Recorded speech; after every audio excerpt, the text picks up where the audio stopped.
चक्षुषा विराजितं येन विधुन्वतात्म क्षपाकरेणेव गुणोत्करे करे।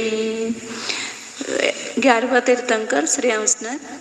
श्रेयांजिन श्रेयसि वर्त्मनि मा श्रेय प्रजाशा सदजेय वाक्य भवांश्चकासे भुवनत्रयेऽस्मिन् नेको यथा वित्तगणो विवस्वान् विधिर्विषक्त प्रतिषेधरूप प्रमाणमत्राण्यतरत्प्रधानं गुणोपरो मुख्यनियामहेतुर्नयसदृष्टान्तसमर्थनस्ते।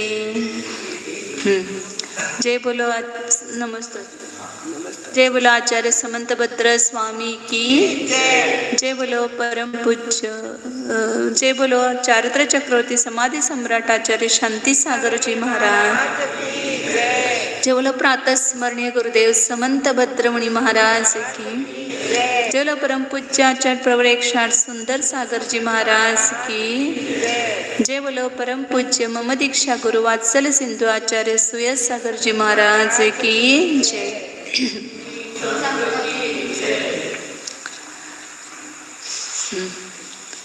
श्रेयांसनाथ जी ना स्तुति का अर्थ अपन देख रहे थे।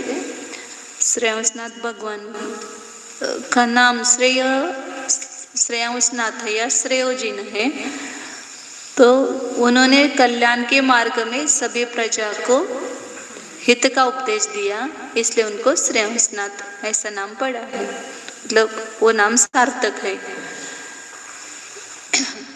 और उन्होंने क्या उपदेश दिया वो यहाँ पर बता रहे हैं। तो कल प्रमाण और नय का स्वरूप बताया था। प्रमाण का विषय विधि निषेधात्मक वस्तु है, मतलब निषेध के साथ जिसका तादात्म्य संबंध है, ऐसी विधि प्रमाण का विषय है। केवल विधि निषेध विषय नहीं या केवल निषेध नहीं है। और उन दोनों में से एक को मुख्य करना और दूसरे को गौण करना वह नय है। और नय कैसा होता है, उसके दो विशेषण दिए थे। मुख्य के नियम का हेतु होता है, जो मुख्य है प्रधान है उसके नियम का कारण, मतलब वस्तु ऐसी है ऐसा जो नियम बनाया वो नय एक धर्म को प्रदान करता है ना, तो उस मुख्य का वो नियमन करता है और दृष्टांत का समर्थन करता है या जिसका दृष्टांत से समर्थन होता है। ऐसा नय का स्वरूप बताया है। अब आगे और मुख्य और गौण यहाँ पर कहा ना, एक को मुख्य करता है और दूसरे को गौण करता है नय। तो ये मुख्य गौण किसको कहते हैं वो यहाँ पर बता रहे हैं। मुख्य गौण व्यवस्था। तीसरा नंबर है विवक्षितो मुख्य इति शतेन्यो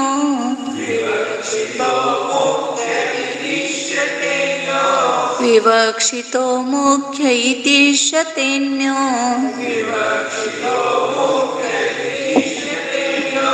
गुणो विवक्षोण निरात्मकस्ते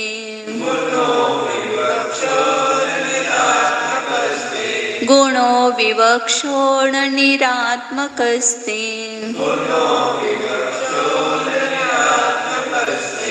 तथारि मित्राणुभयादिशक्तिर् तथारि मित्राणुभयादिशक्तिर् द्वयावधि कार्यकरं हि वस्तु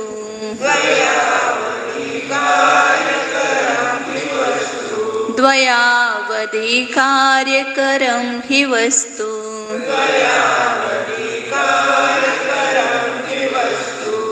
विवक्षितो मुख्य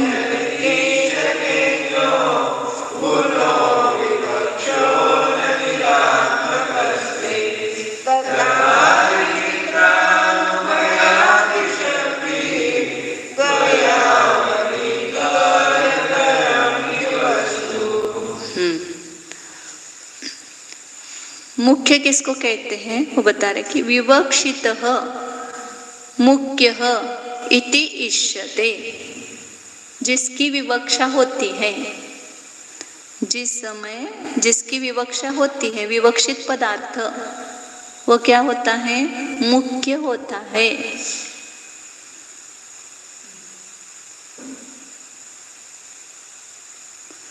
अपन भी देखते ना, जैसे घर में अनेक पदार्थ है तो किस पदार्थों का आप मुख्य करते हो, जब जिससे काम होता है उसको मुख्य करते हैं।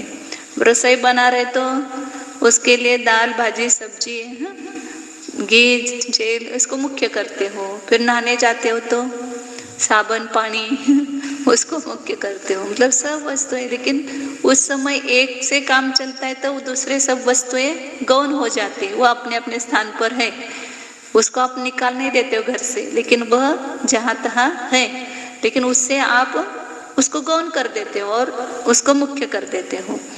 जैसे किसी की शादी है तो शादी में कौन मुख्य होता है, वर मुख्य होता है।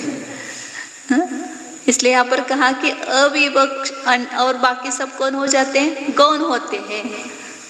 उसी प्रकार जहाँ जिस धर्म की मुख्यता है वो मुख्य विवक्षा है, वह मुख्य होता है, और जिसकी विवक्षा नहीं वह अन्य अविवक्ष गुण, जो अन्य दूसरा धर्म जिसकी विवक्षा है वो मुख्य हो गया, और जिसकी विवक्षा नहीं है अविवक्ष मतलब जिसकी विवक्षा नहीं अब है, उसमें घर में आपके सब वस्तुएं, लेकिन उसकी अभी आपको विवक्षा नहीं है, प्रयोजन नहीं है, तो उसको क्या करते हो, गौण करते हो।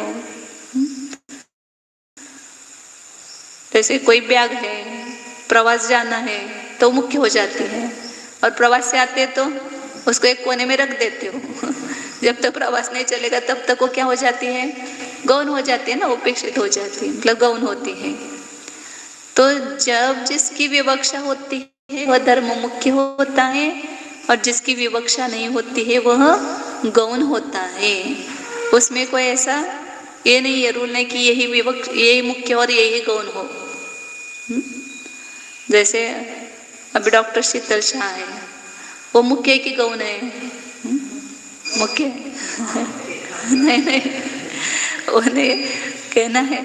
अब जैसे उनके किसी नौकर के बेटे की शादी हो गई, शादी है समझो, और शादी में उनको आमंत्रण देंगे ही, और उनको जाना ही पड़ेगा क्योंकि अपने नौकर के बेटे की शादी है, तो उसमें अपने को जाना जरूरी है। तो शादी में वे गए हैं, अब मुख्य कौन है वहां पर, वो नौकर का बेटा मुख्य है कि डॉक्टर मुख्य है? वो जो मुख्य कुर्सी है उस पर किसको बिठाएंगे, वो नौकर के बेटे को ही बिठाएंगे ना, तो वो वहाँ मुख्य हो गया, उसकी शादी है ना, वो मुख्य है वहां पर। और बाकी सब पंत प्रधान भी आ जाए तो वो भी गौण है उस समय। मतलब जिसकी जहाँ विवक्षा होती है वह मुख्य होता है। अक्षता किस पर पड़ेगी, उस पर पड़ेगी ना जिसकी उस शादी है, दूसरे के ऊपर नहीं। सबको शादी में जाना जरूरी है। उसको अक्षता डालने के, अक्षता का मुहूर्त कितने बजे हैं और उस समय बराबर जाना है। किस लिए जाते हो शादी में, उसको सावधान करने के लिए। सब बोलते हैं ना अक्षता डालते समय सावधान, लेकिन दूसरे को सावधान करते और स्वयं कभी सावधान हुए क्या? मतलब अभी भी उसको आप शादी में पंडित भी और भी लोग क्या कर रहे हैं, उसको अभी भी विचार करो। अभी भी कुछ आपका मन नहीं है तो छोड़ करके जंगल जाओ। जैसे जम्बू स्वामी, रामदास स्वामी का भी आता है। सावधान सावधान उधर वो बोलते हैं ना सावधान, मंगलाष्टक बोलते हैं ना। हाँ, हमारी इधर शादी होती है ना तो जो शादी लगती है उसमें बहुत बार बोलते हैं सावधान सावधान, तो वो सावधान नहीं होते। हाँ सावधान, हाँ 5 बार 7 बार ऐसे बोलते सावधान।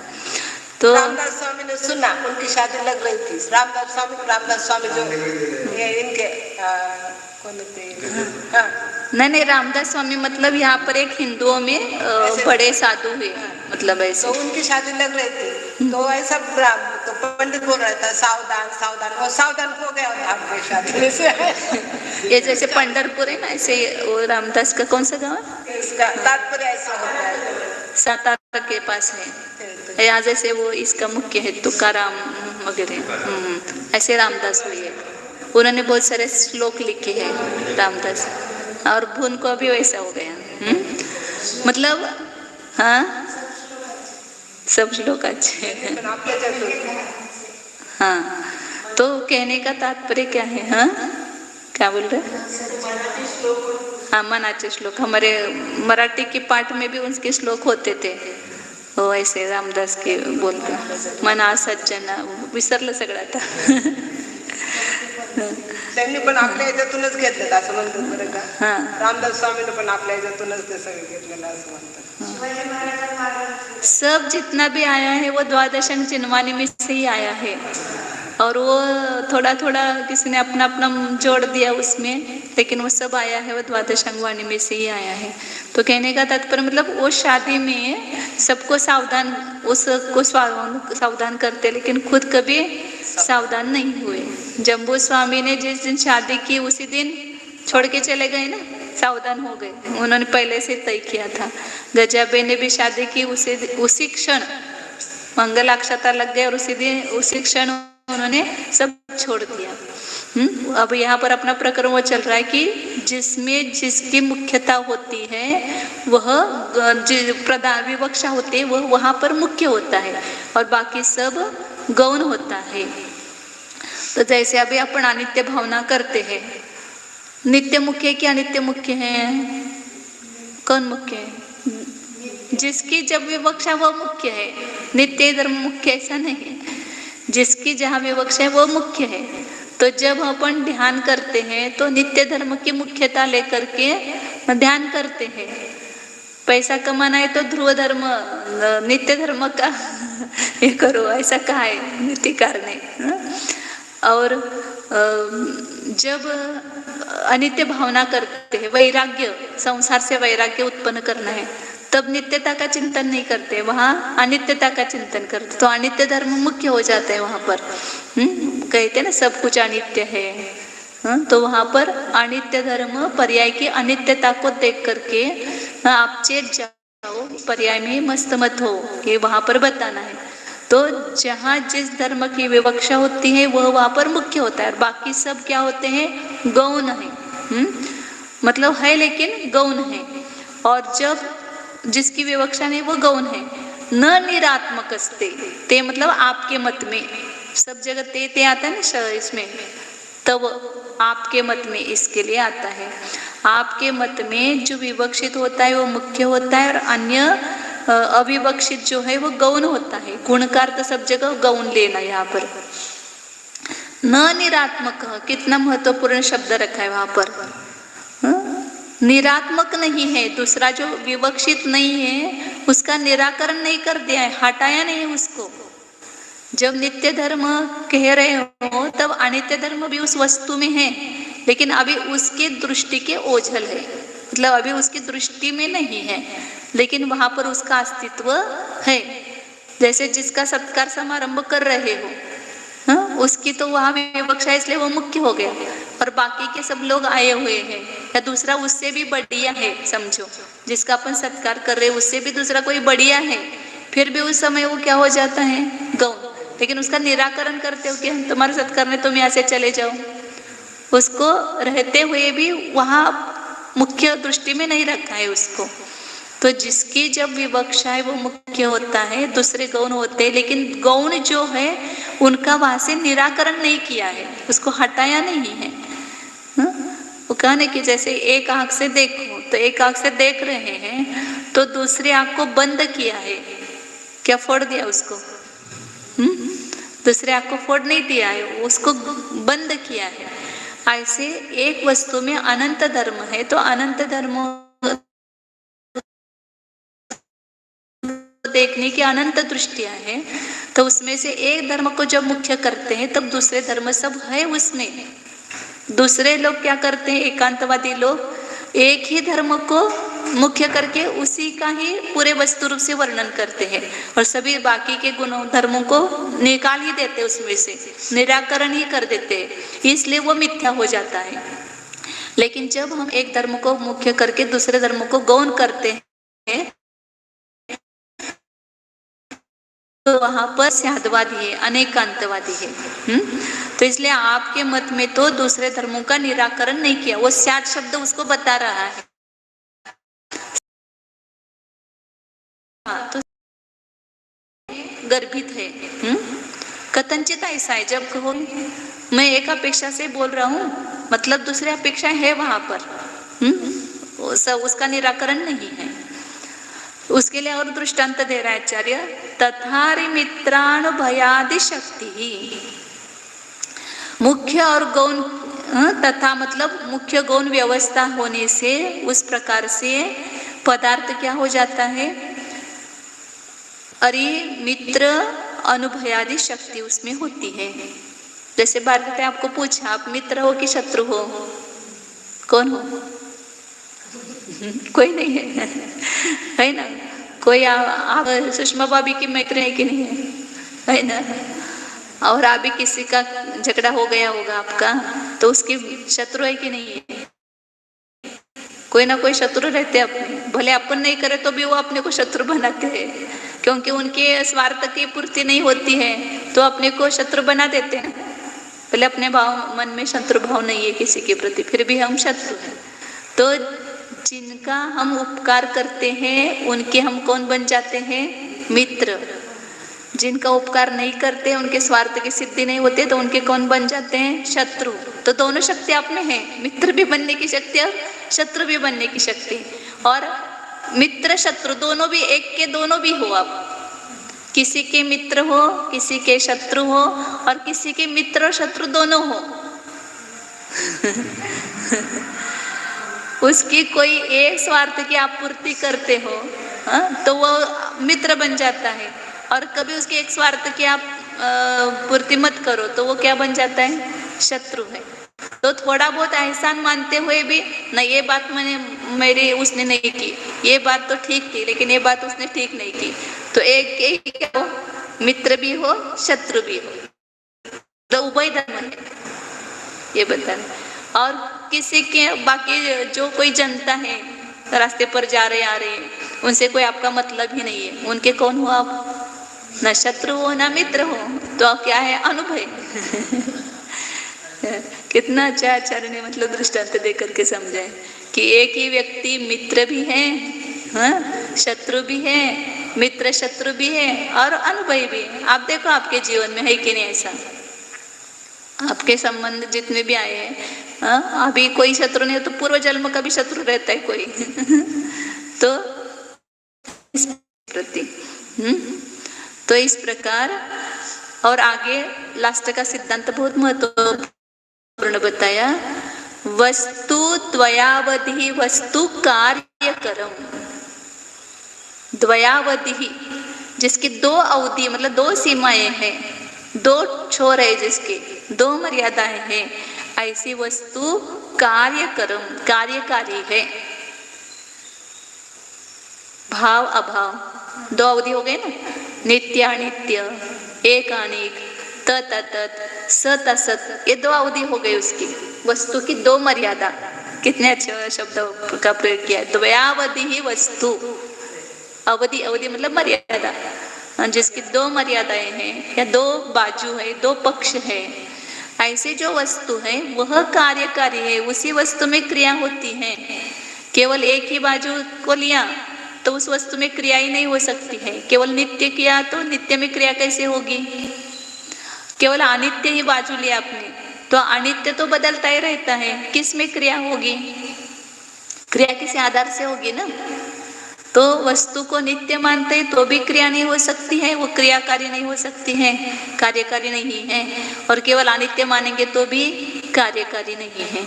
एक को मानेंगे तो उसमें कार्य कैसे होगा? एक है वो एक ही रहेगा, वो अनेक कैसे होगा? उसमें क्रिया नहीं होगी।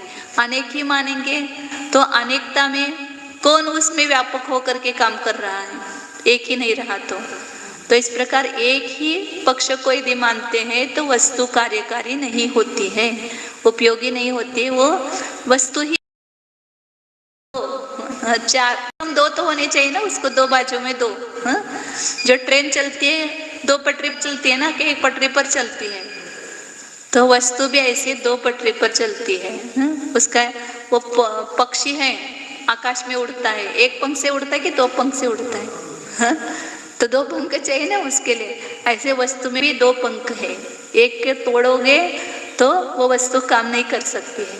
तो दोनों पंखों के बीच में, हाँ? दो पंख है, फिर भी जो बीच में जो पक्षी है वो कैसा है?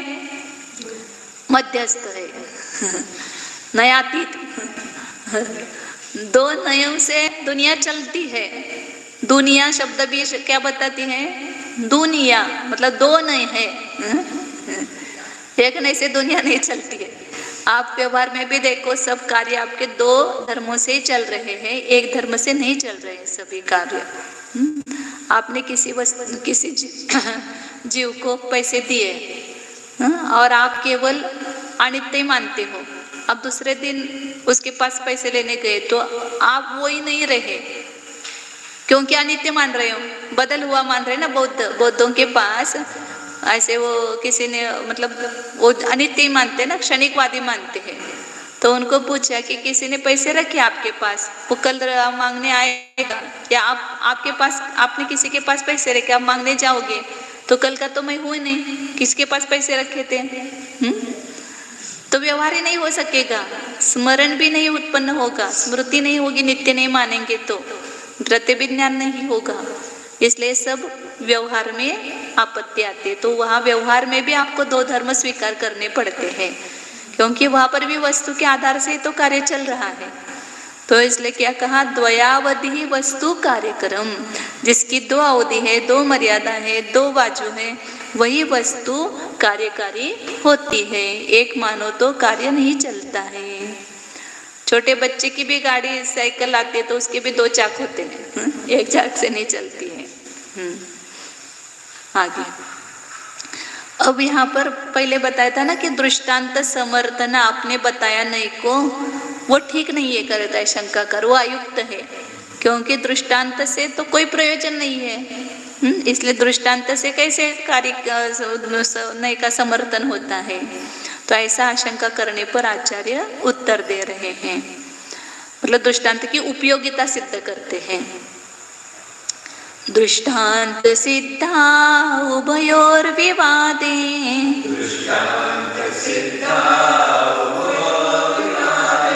साध्यं प्रसिद्धेन तु तादृगस्ति।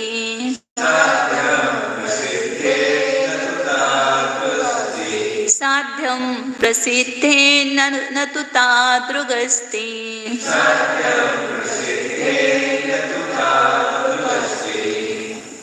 यत्सर्वथैकान्तनियामि दृष्टम्,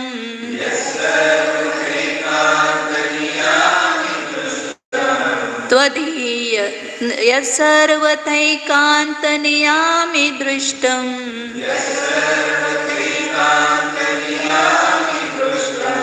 त्वदीय दृष्टिर्विभवत्यशेषे।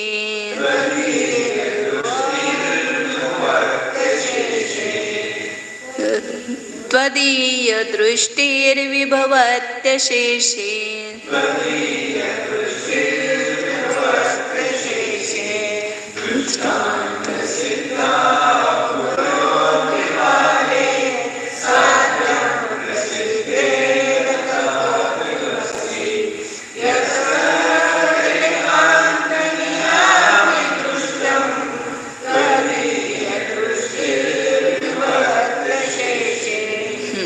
बहुत अच्छा बात है। दृष्टांत सिद्धौ, पहले संधि विच्छेद करते हो। दृष्टांत सिद्धौ उभयोः विवादे साध्यम प्रसिद्धेत, त का न हो गया वो, न तु तादृक् अस्ति, यत् सर्वथा एकांत नियामी दृष्टम त्वदीय दृष्टि विभवती अशेषे। उभयोः वादे, दोनों के विवाद में, दो मतलब वादी और प्रतिवादी, दोनों का विवाद चलता है ना। वादी एक अपना मत रखता है कि प्रतिवादी उसका खंडन करता है, नहीं ऐसा नहीं है, मैंने कहा कि वस्तु अनेकांतात्मक है, तो प्रतिवादी कहेगा नहीं, दोनों विरोधी बाजू एक में कैसे हो सकते हैं, जो नित्य व अनित्य कैसे हो सकता है, उसका खंडन करता है। फिर उसके ऊपर वादी बताता है, वापिस प्रतिवादी उसका खंडन करता है, ऐसे वाद विवाद चलता है। तो दोनों का विवाद चल रहा है, उसमें साध्य की सिद्धि कैसे होगी? तो कहते कि दृष्टांत सिद्धो साध्यम प्रसिद्धेत, दृष्टांत की सिद्धि होने पर साध्य की सिद्धि होती है। मतलब जो मैं बता रहा हूँ उसके लिए मुझे कोई दिखाना पड़ेगा दृष्टांत, देखो ये ऐसा है, इसमें ऐसा है, प्रात्यक्षिक बोलते हैं ना जिसको। जो कोई अपन ने थ्योरी बताई उसका कोई प्रैक्टिकल रूप से अपन रूप दिखाते हैं प्रयोगशाला में, तो फिर उसका क्या हो जाता है, सिद्धि हो जाती है ना, साध्य सिद्ध करना बोलते हैं उसको। तो कोई दृष्टांत मिल जाता है तो साध्य की सिद्धि होती है। आप जैसा बता रहे हो वैसे होना चाहिए, तो ये अमुक है तो देखो ऐसा, इस दृष्टांत से ये इसमें ऐसा है, जैसे जीव चेतन है, तो कोई एक जीव है तो शरीर सहित है, तो फिर अपन देखते देखो ये जान रहा है, देख रहा है, फिर उसमें से जब निकल जाता है तो वहां पर शरीर में चेतनता नहीं रहती है। तो जो जीव था चेतन था, तो वो चेतनता का दृष्टांत मिल जाता है, तो वो चेतनता की क्या हो जाती है, सिद्धि हो जाती है। मतलब कोई प्रत्यक्ष वस्तु हम उसके सामने खड़ा कर देते हैं तो फिर उस साध्य की सिद्धि आपको मानना ही पड़ेगा। जो प्रत्यक्ष से हम उस वस्तु को दिखा रहे हैं उसमें ये घटित हो रहा है, तो हमारा साध्य सिद्ध हो गया। तो ये दृष्टांत का महत्व है कितना, इसलिए हर जगह दृष्टांत देते हैं कि ऐसा है, ऐसा होने इसके समान। तो यहाँ दृष्टांत मतलब प्रत्यक्ष से सिद्ध वस्तु, ऐसा लेना। मतलब दोनों के विवाद में साध्य किसका सिद्ध होगा, जिसका दृष्टांत मिलेगा उसका साध्य सिद्ध होता है। मतलब जिसकी वस्तु प्रत्यक्ष प्रमाण से सिद्ध होगी किसी दृष्टांत से, तो उसके साध्य की सिद्धि होती है। परंतु तू शब्द आया ना, परंतु तादृग न अस्ति यत् सर्वथा एकांत नियामी। लेकिन वैसी वस्तु कोई भी उस प्रकार की वस्तु नहीं है कि जो सर्वथा एकांत का नियम करने वाली हो। तो सर्वथा एकांत जिसमें है, एक ही धर्म जिसमें है, ऐसा कोई दृष्टांत मिलता ही नहीं जगत में। दिखाओ आप एक दृष्टांत दिखाओ कि उसमें दूसरा धर्म है ही नहीं, एक ही धर्म है। ऐसे एक किसी वस्तु को प्रस्तुत करो आप, तो है क्या ऐसी वस्तु जगत में? कोई भी वस्तु आप प्रस्तुत करेंगे उसमें दोनों धर्म है ही। एक बताओ आप सैंपल प्रतिभाते, नित्य वस्तु, आत्मा नित्य ही है क्या, नित्य है कि नहीं है? हाँ, काहीच नित्य नाही आहे, सगळ्या वस्तू नित्य अनित्य सांगायला देतं। सब वस्तु में नित्य अनित्यता दोनों है, अनेकांतात्मक वस्तु है। आत्मा को नित्य कहा तो आत्मा भी बदल रहा है कि नहीं बदल रहा है? मनुष्य, हाँ, तो मतलब आत्मा में अनित्य धर्म है ना। आपने कहा कि आपका पेन अनित्य है, ऐसा कहो, पेन रहेगा क्या शाश्वत? नहीं रहेगा, लेकिन उसके परमाणु रहेंगे कि नहीं रहेंगे? तो वो पुद्गल परमाणु जो पेन रूप से परिणमित हुए हैं उसमें नित्यता अनित्यता दोनों है। वो पुद्गल द्रव्य की अपेक्षा से नित्य है, लेकिन उसकी पेन पर्याय की अपेक्षा से वह अनित्य है। मतलब वो द्रव्य, पेन द्रव्य नहीं है, पेन पर्याय है। उसमें जो पुद्गल परमाणु है वह द्रव्य है, वो नित्य भी है अनित्य भी है। मतलब जगत की कोई भी वस्तु आप देखेंगे तो उसमें दोनों धर्म होते हैं। कोई भी ऐसी वस्तु नहीं मिलेगी वो केवल नित्य ही हो या केवल अनित्य ही हो, या केवल एक ही हो या अनेक ही हो।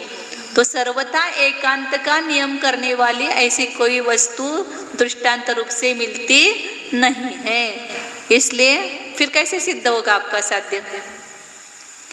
और त्वदीय दृष्टि ही विभवती, और आपकी जो दृष्टि है अनेकांत दृष्टि, आपका जो अनेकांत मत है वह सभी वस्तुओं में प्रभाव डालता है, मतलब सभी वस्तु में है वह, मतलब सभी साध्य साधन दृष्टांत ऐसा लिया आशेष करता उन्होंने। आपका अनेकांत मत संपूर्ण साध्य साधन और दृष्टांत में विभवती मतलब अपना प्रभाव डालता है, व्याप्त है, संपूर्ण वस्तु में अनेकांत व्याप्त है। अशेष त्वदीय दृष्टि अशेष विभवती, मतलब आपकी जो अनेकांत दृष्टि है वह सभी वस्तुओं में व्याप्त है। मतलब ऐसा कोई एक दृष्टांत देने की जरूरत नहीं, सभी वस्तु आपके अनेकांत के लिए दृष्टांत है। एकांत का नियम करने वाली एक भी वस्तु नहीं है, दिखाई नहीं देती है। न तादृग पहले तो वो कहे न, परंतु उस प्रकार की वस्तु कोई दृष्टांतभूत वस्तु दिखाई नहीं देती कि जो सर्वथा एकांत का नियम करती हो, लेकिन त्वदीय दृष्टि ही अशेषे विभवती। आपकी जो अनेकांत दृष्टि है मतलब आपका जो अनेकांत मत है सभी वस्तुओं में व्याप्त है, मतलब सभी वस्तु उसका दृष्टांत है अनेकांत का, और एकांत का एक भी वस्तु दृष्टांत नहीं है। बिजली आप कहोगे, बिजली कैसी है? अनित्य ही है। अनित्य ही है क्या बिजली? तो उसमें जो पुद्गल परमाणु जो बिजली रूप से परिणमित हुए हैं वो नष्ट हो गए बिजली रूप से, लेकिन वे अन्य किसी रूप से है अभी, इसलिए वो नित्य अनित्य दोनों है। हम उसमें बिजली में अनित्य धर्म की मुख्यता कर देते, नित्य को गौण कर देते हैं। जो टिकने वाली ध्रुव वस्तु है उसको मुख्य करते हैं और अनित्यता उसकी गौण, उसमें भी अनित्यता और उसमें भी नित्यता है। इसलिए ये एकांत अनेकांत मत जो है उसको मतलब साध्य की सिद्धि करने के लिए दृष्टांत का महत्व ये बताया, दृष्टांत का समर्थन किया। दृष्टांत की सिद्धि से सब वस्तुओं की साध्य की सिद्धि होती है, और ऐसा कोई दृष्टांत नहीं कि जो सर्वथा एकांत को बताने वाला हो, तो एकांत कैसे सिद्ध होगा? वो एकांत रूप साध्य कैसे सिद्ध होगा? और अनेकांत के लिए दृष्टांत तो सभी वस्तुएं, सभी वस्तुओं में अनेकांत है, तो अनेकांत के साध्य रूप सिद्धि की सिद्धि होती है। अब आगे एक श्लोक लेते हैं।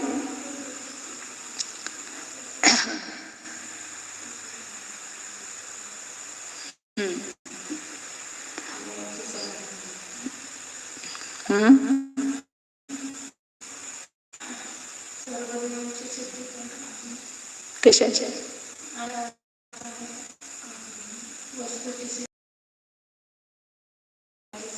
भगवान की दृष्टि मतलब भगवान ने सर्व थे इसे, तो उन्होंने सभी वस्तुओं को देख करके बताया ना कि वस्तु अनेकांतात्मक है। सर्वज्ञता के बिना वस्तु के इसमें प्रमाणता ही नहीं है ना, सर्वज्ञ के द्वारा ही वस्तु प्रत्यक्ष से देखी गई है, इसलिए वैसा उन्होंने बताया तो वस्तु की सिद्धि हुई है। बराबर है। आगे आप बताते हैं उसी का मतलब एकांत दृष्टि का निषेध कैसे किया भगवान ने, और कैसे केवल रूपी वैभव की प्राप्ति की वो बता रहे हैं। एकांत दृष्टि प्रतिषेध सिद्धिर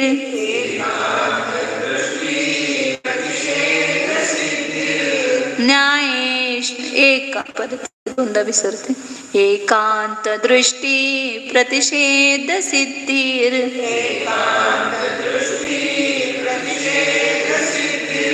न्यायेषु विर्मोहरिपुं निरस्य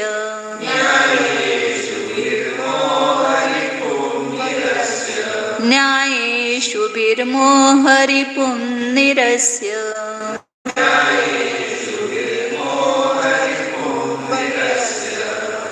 असि स्म कैवल्य विभूति सम्राट असि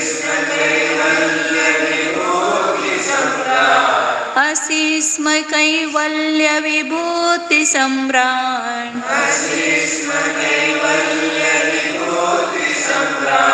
ततस्त्वमर्हन्नसि मे स्तवार्ह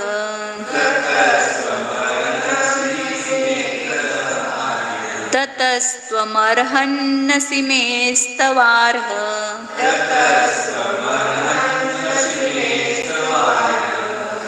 एकान्तदृष्टि प्रतिषेध सिद्धिर्न्यायेषु विर्मोह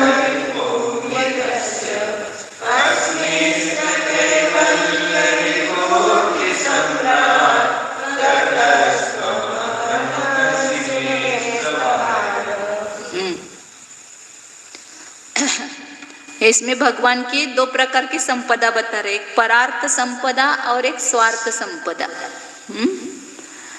तो क्या किया आपने?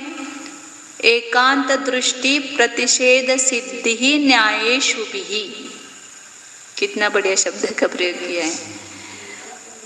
एकांत दृष्टि मतलब सर्वथा एकांत रूप से जो देखते हैं उनकी दृष्टि, एकांत दृष्टि मतलब एकांत मत, सर्वथा नित्य है, सर्वथा अनित्य, सर्वथा सत है, ऐसा जो कहते हैं वो एकांत मत है। उसके प्रतिषेध की सिद्धि मतलब उसका निषेध मतलब उस पर विजय कैसे किया आपने? न्यायेषु भी, न्याय रूपी इशु, इशु मतलब बाण, न्याय रूपी बाणों से क्या किया? ऐसे न्याय रूपी बाण छोड़े आपने। ये सब एकांत मत की जो जितने भी एकांत मत थे उनके सबका निषेध हो गया, सबके निषेध की सिद्धि हो गई। किसके द्वारा हुई? ऐसा बोल हिंदी में अचूक, अचूक बाण, रामबाण तो अपन कि वो बाण लगने के बाद कम होना ही चाहिए। तो ऐसे न्याय के एक बाण है। देखो अभी कितना सिद्ध करे आचार्य प्रत्येक श्लोक में न्याय का, तो होता है कि नहीं? एकांत का खंडन तुरंत हो जाता है। तो ऐसे न्याय रूपी बाण मतलब प्रमाण नहीं, ये न्याय है, प्रमाण नहीं को न्याय कहते हैं। तो उन सब प्रमाण और न्याय के द्वारा वस्तु स्वरूप की सिद्धि की है आपने, तो अपने आप क्या हो जाता है? वहां पर एकांत का खंडन हो जाता है। वस्तु में एकांत धर्म है ही नहीं है, वस्तु में नहीं और अपने में है कि नहीं है? वस्तु मतलब पहले अपने को देखो, मैं एक वस्तु, मैं किसी वस्तु जीव नामक वस्तु, और इस जीव नामक वस्तु में कितने धर्म हैं? अनेक, अनंत धर्म है, अनेकांत है। मतलब कोई भी एक धर्म उसके परस्पर विरोधी धर्म को लिए हुए, जो सामान्य धर्म है अस्ति नास्ति, एक अनेक नित्य अनेक, सब अपने में देखो। ऐसी है मेरी वस्तु है अनेकांतात्मक, और अनेकांतात्मक वस्तु स्वयं अपने को सिद्ध कर रही है, स्वयं उसकी प्रतीति व्यवहार में सभी को आ रही है। क्योंकि पहले भी बताया ना कि यही है, इस प्रकार की भी प्रतीति हो रही है, और यह नहीं है ऐसी भी प्रतीति हो रही है। तो इसी से सभी वस्तु में प्रतीति हो रही है, तो इसी से अनेकांत की सिद्धि हो गई ना। तो ये न्याय है ना? तो न्याय से आपने संपूर्ण वस्तु की सिद्धि की है, तो अपने आप एकांत दृष्टि का क्या हो गया? निराकरण हो गया।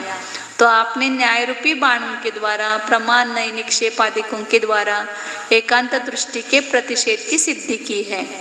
और क्या किया?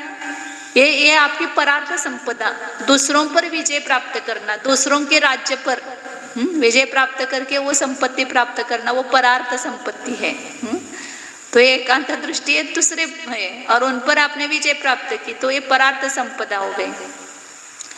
और स्वयं अपने में, अपने देश में, अपने देश के वैभव को बढ़ाना, वो अपनी स्वार्थ संपदा है।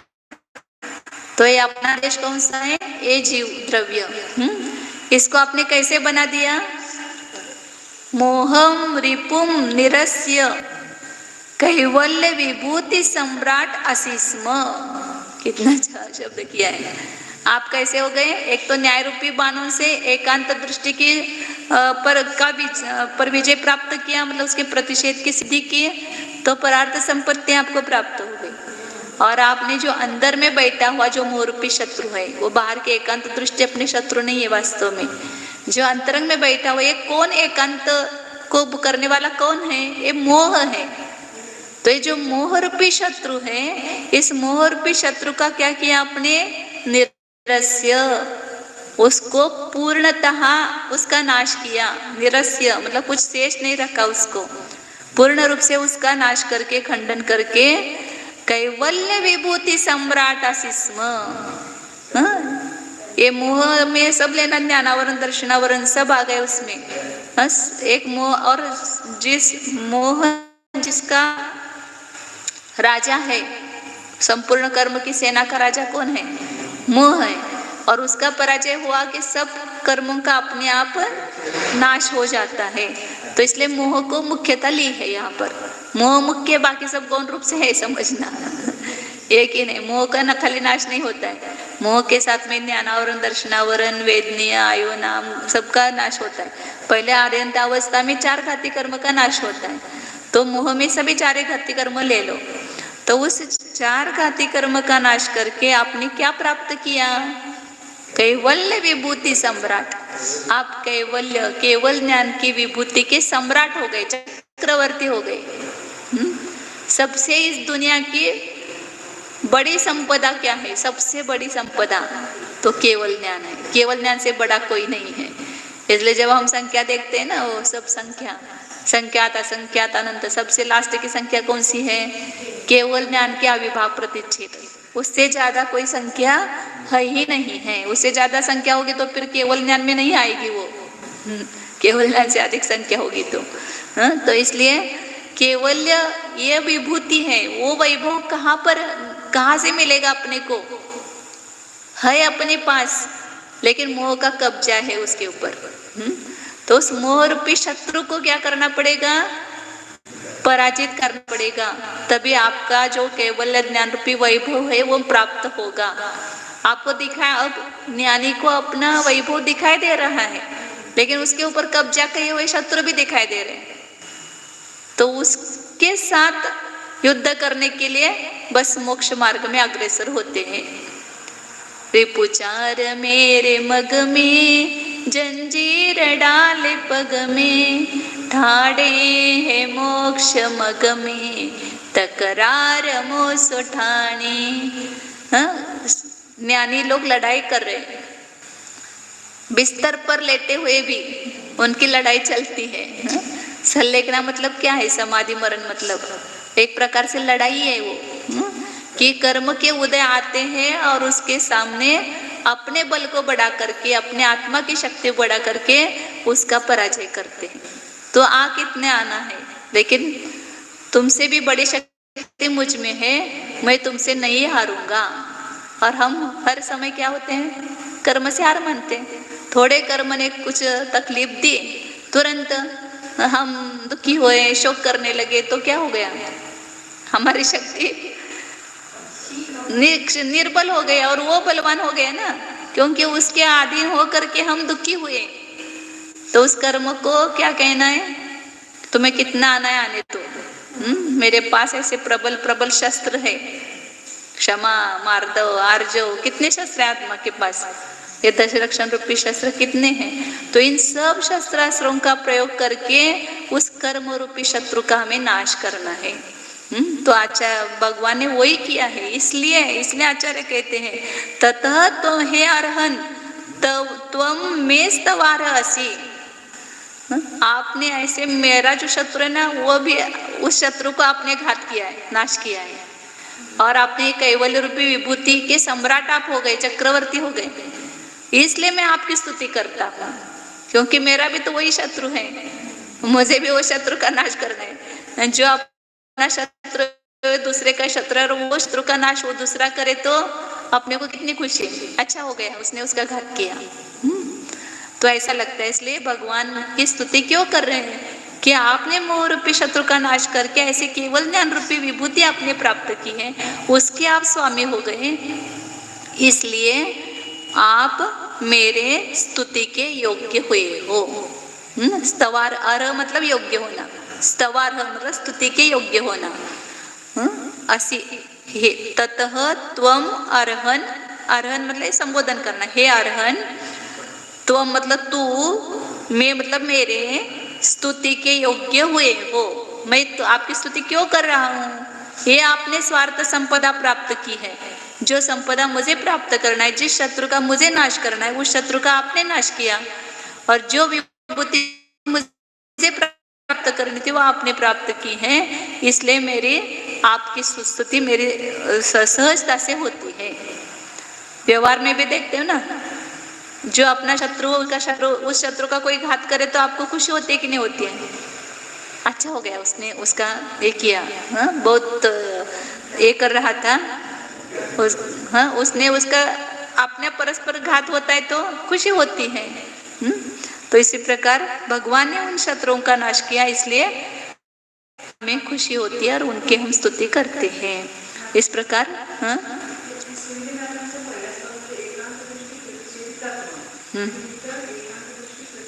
सिद्धी नाही, ते तत्वाचं विशेषण केलं ना।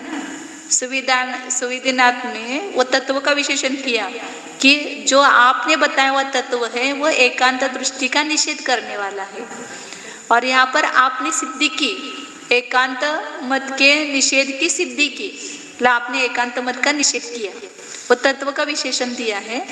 और यहाँ पर भगवान ने क्या किया, कौन सी संपत्ति प्राप्त की वो बताया कि आपने न्याय रूपी बाणों से एकांत दृष्टि के निषेध की सिद्धि की है, मतलब आपने एकांत दृष्टि पर विजय प्राप्त किया है, उनका निराकरण किया है। इस प्रकार श्रेयांसनाथ भगवान की स्तुति समाप्त हुई। लेकिन इतना एक स्तुति में आचार्य ने भरा है, एक एक शब्द में कैसा भाव भरा हुआ है। हाँ वासु पूछे कि बहुत अच्छे हैं, सभी अच्छी है, कोई बुरी नहीं है। हाँ ओ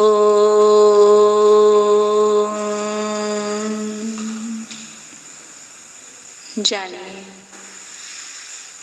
न्याय कीजिए, अपने साथ न्याय कीजिए। आज तक हमने अपने साथ कभी न्याय नहीं किया, अपने आत्मा के ऊपर अन्याय किया है। इतनी सर्वोत्कृष्ट अनंत धर्मात्मक वस्तु अपने पास होते हुए, हम स्वयं होते हुए कभी भी उसकी तरफ हमने देखा नहीं, और जो वस्तु नाशवंत है, अपनी नहीं है, उसकी तरफ ही हम देखते रहे, तो यह न्याय है कि अन्याय है? देखो अब न्याय करो अपने साथ, देखो भीतर कैसी ये सुंदर वस्तु, सर्वोत्कृष्ट वस्तु, अप्रतिम अद्वितीय ऐसी ये चैतन्य वस्तु है। उसको एक बार तो देखो, अनुभव करो उसका, जिसकी सब कुछ की माया है, जिसका ही सब कुछ है, उसकी तरफ ही हमारा ध्यान नहीं है। ज्ञान कौन दे रहा है? आनंद कौन दे रहा है? देने वाला एक है और नाम दूसरे का हो रहा है। ये ज्ञान, शक्ति, आनंद, प्रभुत्व सब कुछ देने वाला ये आत्मा ही है। इसमें ही ये सब गुण पड़े हुए हैं, और हम उसका श्रेय दूसरों को दे रहे हैं। देखो कितना अन्याय है। अब देखो, सब कुछ सर्वस्व मेरा ये चैतन्य आत्मा है, यही मेरे आनंद का, ज्ञान का स्रोत है। आनंद के लिए केवल आनंदमय वस्तु में ही वस्तु को जानने की, उसका श्रद्धान करने की और उसमें ही मग्न होने की आवश्यकता है।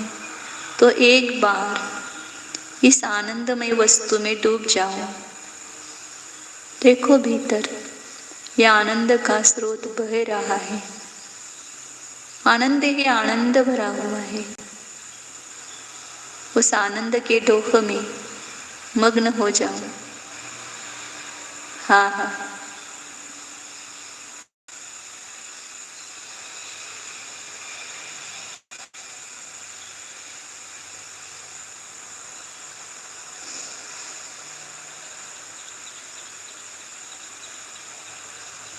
ज्ञानानंद स्वरूप सहजानंद स्वरूप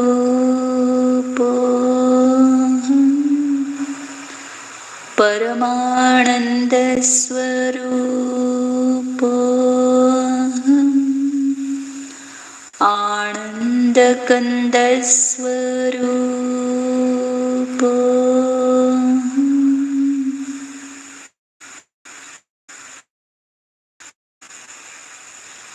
परनिरपेक्ष स्वतः सिद्ध आनंद स्वरूप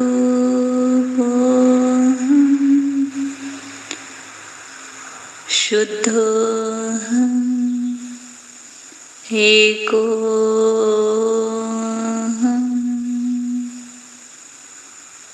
आनंदो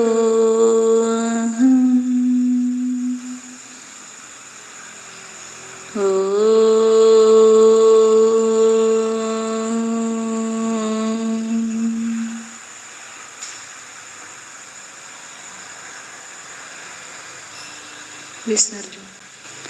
नमो हरि